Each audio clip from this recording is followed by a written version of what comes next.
Good evening, friends. Today we are going to see the second chapter of 10th standard geography. So it's about forest and wildlife resources.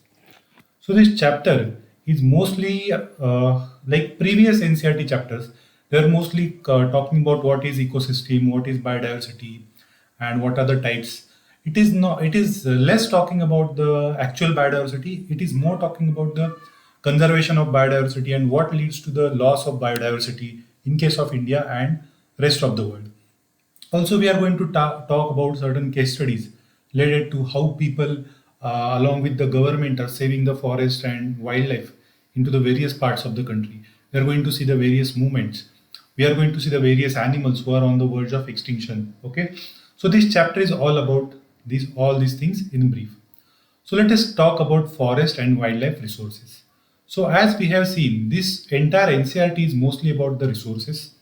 Forest and wildlife is one of the important resource. We can classify them as a biotic resource. We can classify them as a renewable resource. Getting it? So let us understand these resources and their availability in case of India. So when we are talking about India, we are talking about various species and jungle present in case of India. So, when we are talking about jungle and the forest cover, we should understand that a huge part of the country, almost 24% part, is under the cover of the forest. But more than this 24%, more than that was present under the forest cover few hundred years back. Okay, but if you see the forest is a very generic terminology. It does not mean that 24% of the country is completely fully covered with the lush green forest. It is not like that. So few percentage is covered with the lush green forest. Some is open forest, some is mangrove forest. In that also, open forest also a very generic terminology. In that some areas which are barren, but they can come under the forest department under the definition of forest. Such areas are also there. So actual dense forest, if you see, in case of India, we have only 12% of the forest as a dense forest. And overall, we have 3.2 million square kilometers of land. Out of that, 79 million hectares are forest. That is 24% of our overall geography. So, actual forest or dense forest that you think always in your mind when you think about forest is only 12% of this 79 million hectares of forest. 9.14% is we have a open forest, and mangroves are very minuscule, that is only 0.14%. So mangrove area needs to be improved. We have almost 7,000 kilometers of coastal land around India, and only 0.14% of the area is under the mangrove. So it is very, very important to improve the mangrove cover because it helps in dealing with the natural disasters. So, state forest reports play a very important role in our exams, in prelims as well as mains. So, we have to always keep watch on the state forest reports because one MCQ at least will come from that. Okay, so definitely the dense forest cover has increased. So, we are mostly concerned about dense forest cover. That is the important cover which is going to determine the kind of life we are living, the kind of air quality, the kind of water quality that we are going to have will be determined by the overall dense forest. So this dense forest area has increased since 2013, and this increase is a joint effort by government as well as civil society. So friends, let us understand the when we are talking about plants, animals, and forests, let us understand how they have been classified by the IUCN. So, there is a particular classification of plants, animals, birds, insects by the International Union for Conservation of Nature. It is one of the international organization which looks after the classification of plants, animals, birds. It also looks after what is their condition, means whether the population is more or it is decreasing or it is extinct or it is near threatened. So it maintains the data into a particular thing called as a red book. So this IUCN is very famous for this red book. So IUCN keeps the data of the plant, animal, bird, insect species all over the world. So they have classified these species of these animals, plants, and birds into some categories. So let us understand these categories. First category is a normal species. So normal species means what? their population is sufficient. They are not at all threatened by the people, or they are not threatened by the natural disaster. They can sustain a longer period of time. Like human beings, we are actually not normal, we are abnormal, we are like more than now we are creating a loss or damage to the environment. Okay, so we have cattle, sows, pine, rodents, you have cockroaches, you have rats, you have crows, you have bats. So these are the normal species. Okay. After that comes the endangered species. Endangered species means what? They are under certain threat. They have been poached. They are under loss because of the reason, like natural disaster or human-made reason, because of the development and all these things. So in future they may get extinct. Okay, if we don't take care of them, if the negative condition keeps on persisting in the area, then slowly they will start, their population will start reducing, and they may get extinct after some days. Okay, so there are certain species, though it is looking that their population is sufficient, but underlying current is that slowly they are moving towards extinction. So we have black bugs, crocodile, Indian wild ass in Gujarat, Indian rhinos in Assam, lion-tailed macaque in Kerala. Getting it? So these are the species. We can call them as an endangered species. Third type of species is a vulnerable species. Vulnerability is a lesser threat than the endangered. So vulnerable means what? So they can move into the endangered category. So IUCN has made certain rules. Okay, this much individual of the particular species is there, this much area they are occupying. In these patches it is present, then we can call it as a endangered. This many members of the species are no, are destroyed, or they have been poached or killed, or they are threatened. So we will call them as a vulnerable, or we will call it as a near threatened, or we will call them as extinct. Getting it? So vulnerable means now your population of your species has started decreasing slowly. So slowly, what will happen? Your species may be the classification would have to be moved to the endangered type of species. So these are the species who, after a few days, will be moved to the endangered category. So we have blue sheep, Asiatic elephants, Ganga dolphin. Okay, so they are vulnerable type of species. Okay, then you have rare species. So their population is very small. Getting it? Their population is very small, and because of human activities, they can be even more small, or they can even get extinct very soon. So we have brown bear, wild Asiatic buffalo, desert fox, hornbill. So these are the few classification. So these are some of the classification. We are again going to see this classification in environment chapter in much detail, and IUCN also we are going to see in much detail. Next is the endemic species. Endemic and indigenous we have seen yesterday. So endemic species means what? Species which are found in a particular area only. It won't be found anywhere else. Okay. So they will be found in that area. They will be confined in that area because of the particular atmosphere. So, for example, Gangetic river dolphin is also endemic species. Getting it? So you have Nicobar pigeon, Andaman teal, Andaman wild pig. Mithun is one of the bull in Arunachal Pradesh. So you won't find them anywhere in the world, or you won't find Mithun in the Andhra Pradesh, or you won't find this Nicobar pigeon in the somewhere in the Delhi. Getting it? So they are called as an endemic species. Okay. Then comes the next category called as an extinct species. Extinct means what? Gone. So extinct also have two categories: extinct in wild and completely extinct. So here, extinct in wild means what? Now they are only present in the zoos.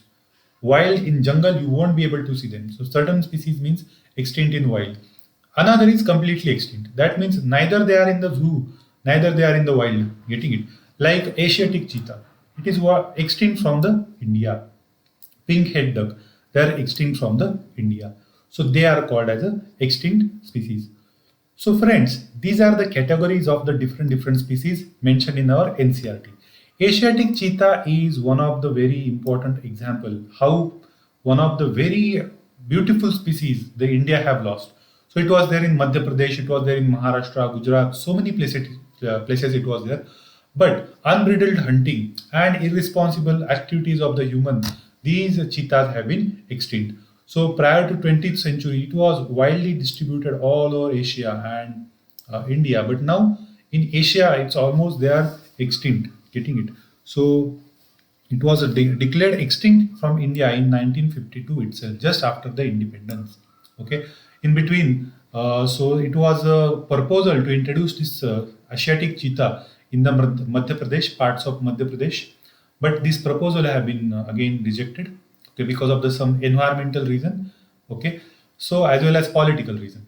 So this is about Asiatic cheetah. Now let us understand when we are talking about decreasing in the forest cover, losing of the wildlife, why this wildlife is getting destroyed and why the jungles are being destroyed and why the forest cover is reduced and why this biodiversity is being decreased. So what are the reasons? So they are very very important reasons can be asked in our prelims as well as in the mains. So what is the reason for that? So first of all, people are population is increasing and many people are directly dependent upon forest and wildlife. So people will go, they will go and they will cut the fuel wood. So they will destroy the jungles. So if you are cutting the fuel wood, the birds are staying on that, animals are dependent upon that. So many people are burning this fuel wood. So what will happen? Jungles will be destroyed. Grazing is one of the activity because of that jungles are being destroyed. Okay, so grazing, some bushes will be destroyed, grasses will be gone, and many area because of the activities of the cattle, they will eat the seeds, so new jungle will not come. So grazing is also responsible for the depletion of the jungle and flora and fauna. So grazing is mostly responsible for the depletion of jungle and not directly for the flora and fauna. Colonial period is one of the biggest reason why we have very less forest cover and why the forest has been destroyed. So what they did, they replaced the endemic plantation or they replaced the jungle with their with the trees which are helpful for them for economic activities like building railways, building bridges, building houses, getting it. So railways, agriculture and commercial activities, they replaced so many plantation in various parts of the India. Post agriculture, what we did, we expanded the agriculture. Sorry, post independence, what we did, we expanded the agriculture. Why? Because poverty was very rampant. There was no food for the people to eat, even for once. You know, our Prime Minister Pandit Nehru went to the America and they gave us for asking the wheat and they gave us wheat which used to be fed to the pigs. Okay, not even human beings.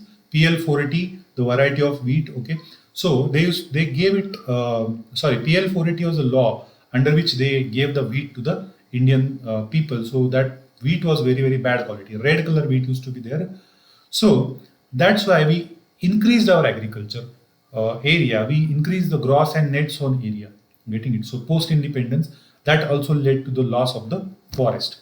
So they are saying that from independence to 1980s, almost 26,000 square kilometer of the forest was lost. Also, we have started the projects like dam projects. We have built the big factories, steel factories, and all. So that also we cleared almost 5,000 square kilometer of forest. Getting it. So is this is one of the uh, very sad thing that because of the development we are losing the forest. Also, forest is being lost for we can say this still we can say in the Narmada Valley, this Narmada Sagar Dam which was constructed. Still, we are losing the forest after 1980s as well.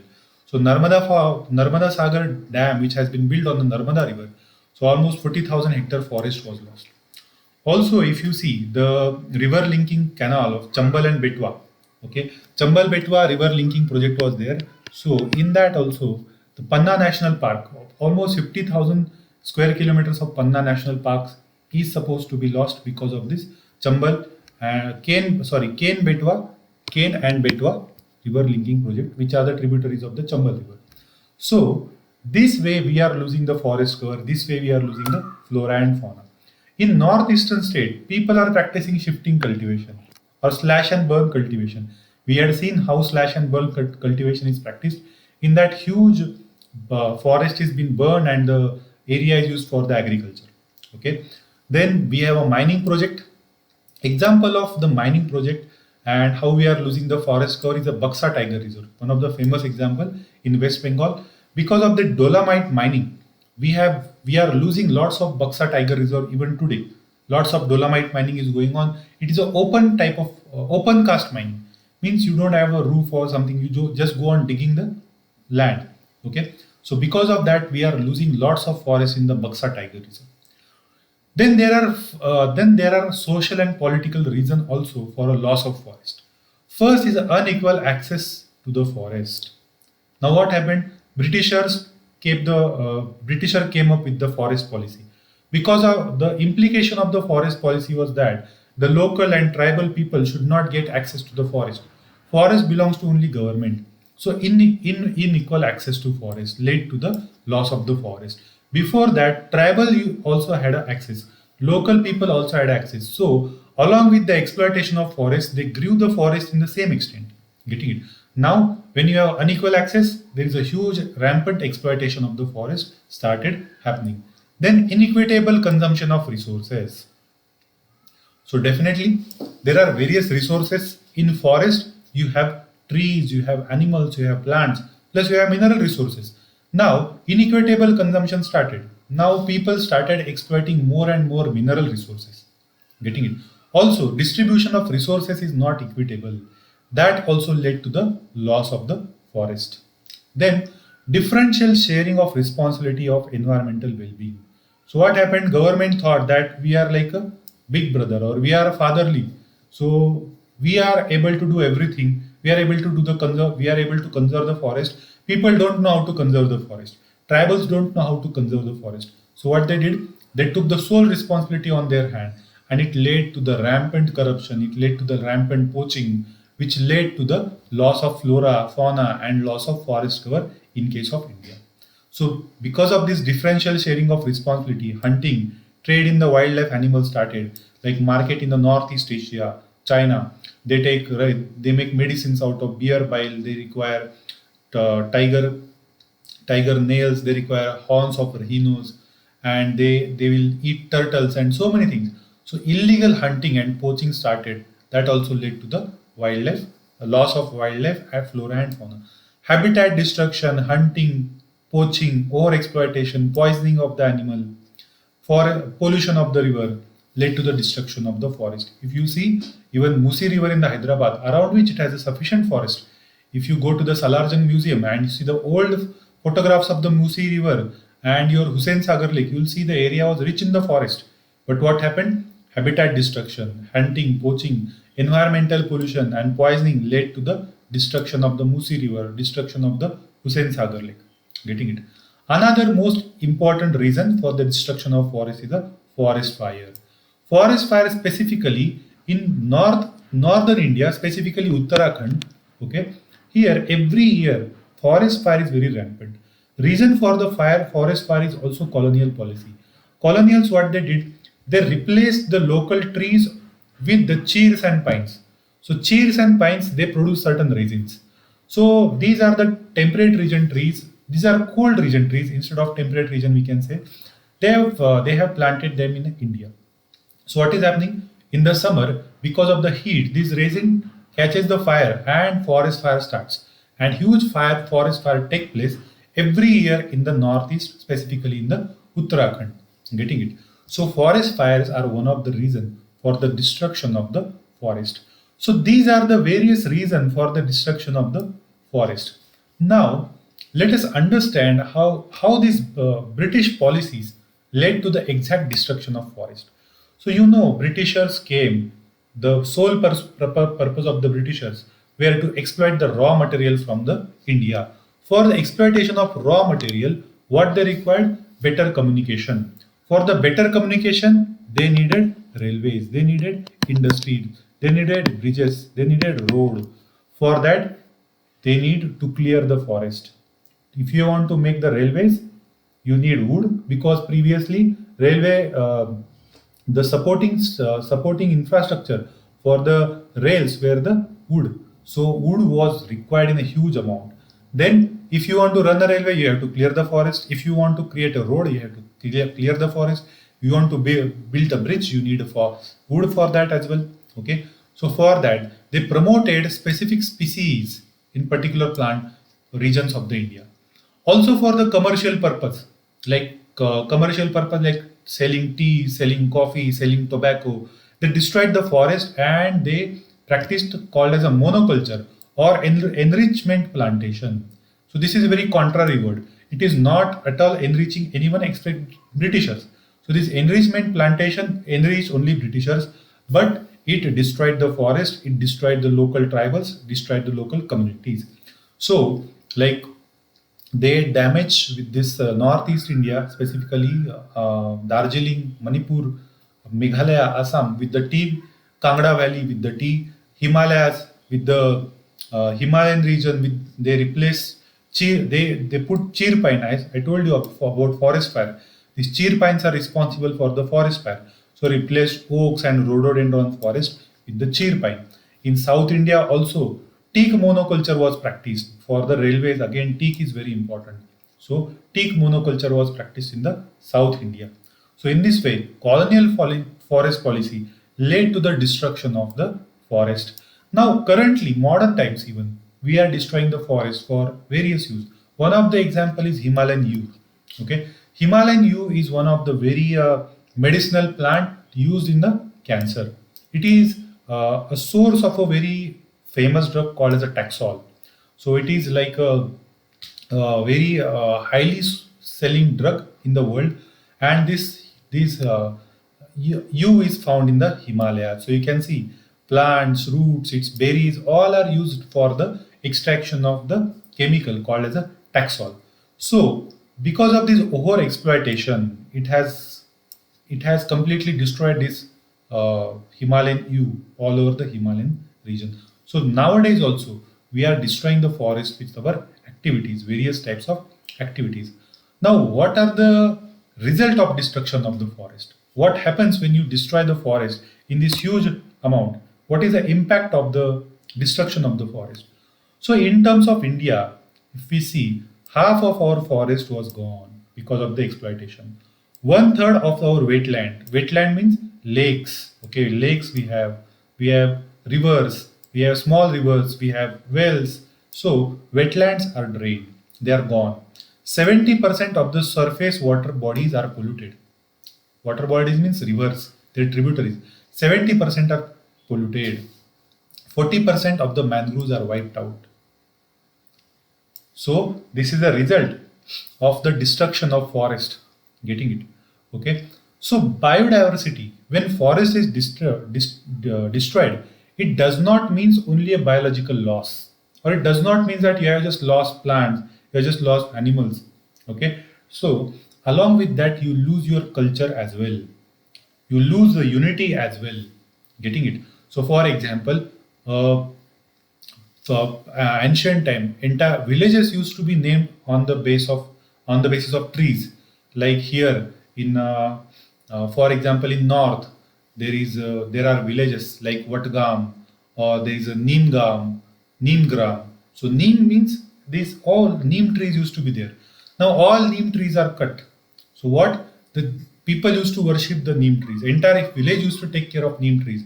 So now culture has been gone. So slowly we are mango on the mango trees. So many villages are named. Getting it? So mango trees are cut. Now the unity is gone. The culture of the village is gone. So loss of biodiversity is not just related to uh, loss of biological diversity. It is related to loss of human culture as well. Getting it? So now if you see, these neem trees are gone and buildings have come up there.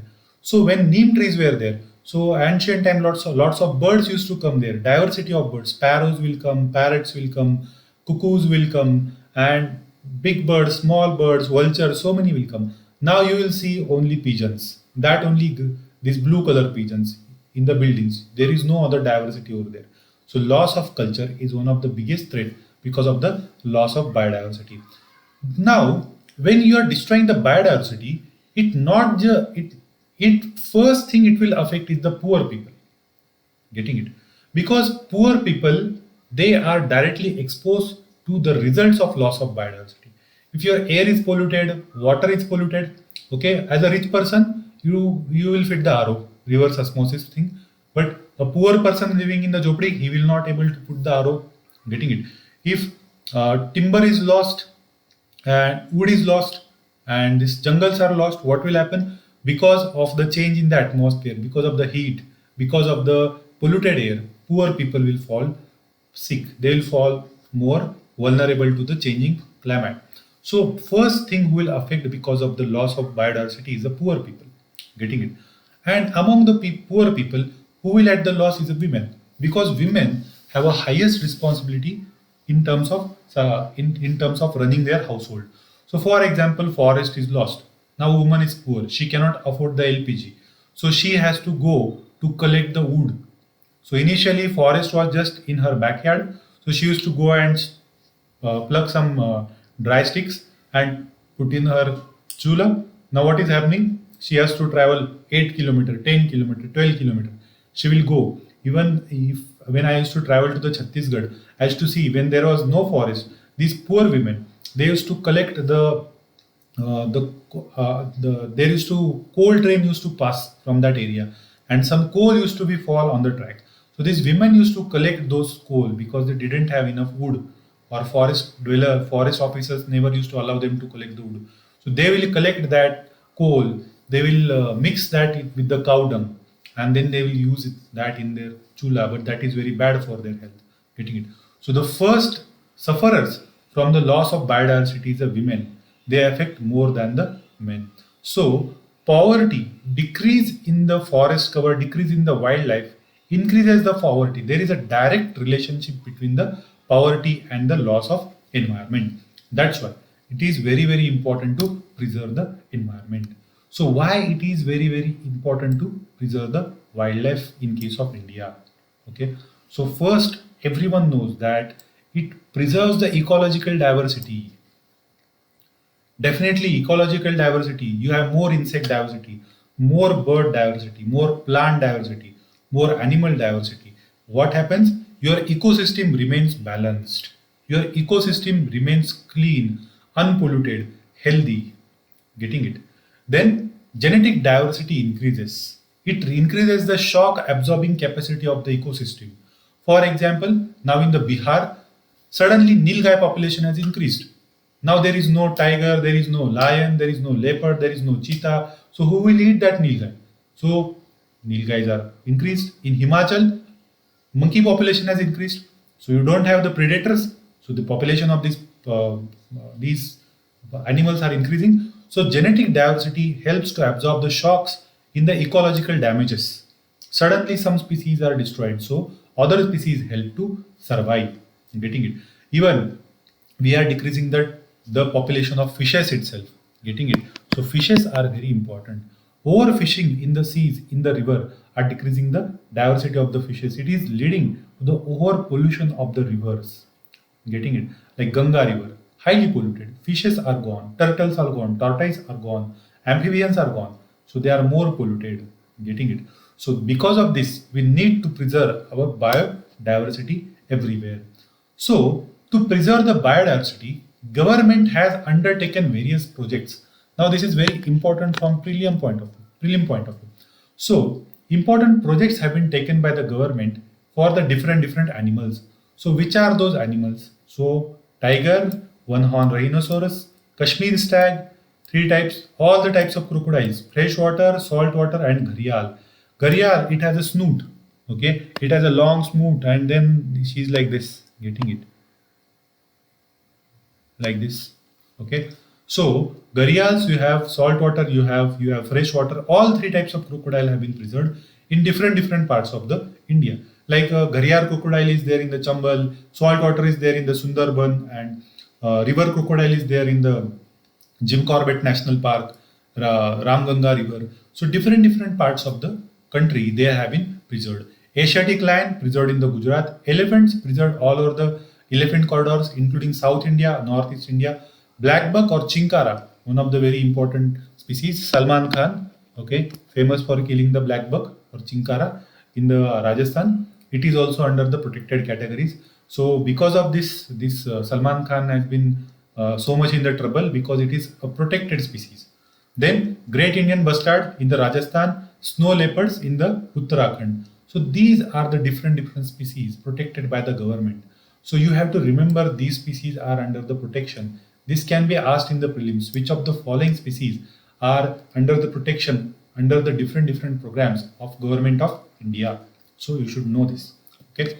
Now, when we are talking about forest and protection of species, we have classified forest into three or four different types. Let us understand these three, four different types. First is a reserved forest. Reserve forest also known as permanent forest. So this reserve forest is a national park, wildlife sanctuaries. So they are made to for the preservation of the various species. Okay. Also, these reserve permanent forests are also used for the production of timber as well. Getting it? So conservation of wildlife as well as preservation of timber is one of the purpose. Protected forest. Second is a protected forest. It also comes under the category of permanent forest. So most of the like one third of our India or more one third of our forest area is under the protected forest. This forest can also be used for the production of forest produce. Okay. So third is a unclassed forest. So this unclassed does not come under reserved or protected forest. So what happens? The people, tribals, they themselves manage this forest. Panchayat, they manage this forest. So here Madhya Pradesh has the highest number of reserved forest, and Northeast India has a highest percentage of unclassified forest. Okay, unclassed forest is too much in the northeast area, so people practice lots of shifting cultivation over there. So this is also very important from our pre point of view. So friends, I hope you have understood this overall how conservation of forest is important and what are the reasons for the depletion of the forest. Now, how community can help in saving the forest, how individuals can help in the saving the forest. So we have heard the various movements like Chipko movements of Sundarlal Bahuguna, okay, in the Uttarakhand, in the Himalayas. So they used to hug the trees. So here they successfully stopped this industrialist from cutting the trees in the Himalayas. Getting it? So Chipko movement is very important. Also, Beej Bachao Andolan in Tehri, okay, again in Uttarakhand, is also one of the very important farmers movement. Okay, so without using the chemical fertilizers and all, they have diversified the crops. So chemical fertilizers are also one of the big reason for the destruction of the insect population, destruction of the rodent population, destruction of the reptile population. So this Beach Bachao Andolan is also very important. Along with this, there are sacred groves in the Kerala. Okay. Before sacred groves, let us understand the joint forest management. Joint forest management started first in the West Bengal and Odisha. Okay. So joint forest management is nothing but management of forest by government and private individuals or tribals or gram panchayat together. Okay. So what they do, generally degraded land of the forest which are under the forest department, it is jointly rejuvenated and managed by the local panchayats. Getting it? So this is joint forest management. So forming the local institutions by the local communities is one of the important part of the joint forest management group. So what happens in return? In return, these forest groups who are managing this joint forest, they get some forest produce, they get some timber harvest from the which is the outcome of this joint forest management. Generally, degraded land is given to these people. Getting it? So this joint forest management is very important. After that, sacred groves are one of the very oldest practice. Okay, sacred groves are very old practice in saving the forest in the different parts of the country. So sacred groves are nothing but a god's forest. It is known as god's forest because it is of God. It is left untouched for the gods and goddesses, specifically in the Kerala. Okay, so you'll see lots of sacred groves. So they are untouched. People don't go there. People don't enter there. People don't touch even waters in the sacred groves. They will just go once or twice in the year. They will worship that stream, they will worship that trees, they will come back. So they say that this is our God's forest. So plants, animals, they will sufficiently live in that area. Getting it? So this is a wealth of biodiverse and rare species currently. Getting it? So ancient time, we used to worship trees, we used to worship rivers, we used to worship mountains. It lead to increase in the biodiversity. It lead to preservation of the biodiversity. Getting it? Still, certain tribes they worship the certain trees. They don't cut them. Getting it? Like Mundas and Santhals in Chota Nagpur region, they worship Mahua and Kadam. Mahua trees, the Mahua flowers. They extract oil from the mahua flowers, which is very very medicinal. Okay. Also Kadamba, if you see, it's very medicinal tree, as well as Kadamba flowers are very beautifully fragrant flowers. They are used in making perfumes as well. You'll get Kadamba perfume in the market as well. Getting it? So these sacred groves are very very important. They were untouched patches of the forest preserved by the forest local tribal people. Getting it? So these are very very important examples of the management of the sacred forest. In Odisha and Bihar, they will worship tamarind trees, mango trees. Even if you see the South India, okay, every temple, in front of every temple, we have a tamarind trees, or around certain temples, we have a kind of tamarind groves, mango groves. Getting it? So because they are considered, they are the sacred, so we are preserved. Getting it? People and banyan trees. So many people and banyan trees are used to be there. Even I told you the names of the villages used to be based on the tamarind, mango, people and banyan trees. Getting it? So nowadays they have been gone. The villages have remained, but trees have gone. Getting it? Even Bishnoi people. You must visit this Rajasthan. Bishnoi people are very famous over here. So they consider these black bucks where the Salman Khan is killed in the Bishnoi village. This black buck. They consider them as their children. Getting it? So if a certain black buck, if it loses its mother, so they will bring that uh, baby black buck and they will rear it like their children. Getting it? So in that way, there was an integration of in wildlife with the human culture in the ancient time. Getting it? Nowadays, we are all moving towards industrialization and we are following the Western countries. So this integration has been lost, but still that is still not completely lost. You see, this integration has been lost in the Western countries, so they are facing the problems like low immunity and the increasing the risk of cancer because they are not in touch with the overall nature. Getting it? So these are the various important parts of this topic. Gautam Buddha this has said famously that trees are such a creatures that they give shade to the all types of being. They don't discriminate between each who is the good being, who is the bad being. Getting it? Even if axeman comes to chop the tree, it before chopping the tree, it will give it a shade. Getting it? So this was said by the Gautam Buddha. This statement can be asked in your ethics paper. Getting it? So very very important from our environment point of view. Getting it? So uh, these are the some points which have been mentioned in this chapter. So hope you are understanding this chapter and making the notes. If you have any doubts, please ask me on the Telegram. Now let us understand the MCQ based on this chapter. Not many MCQs.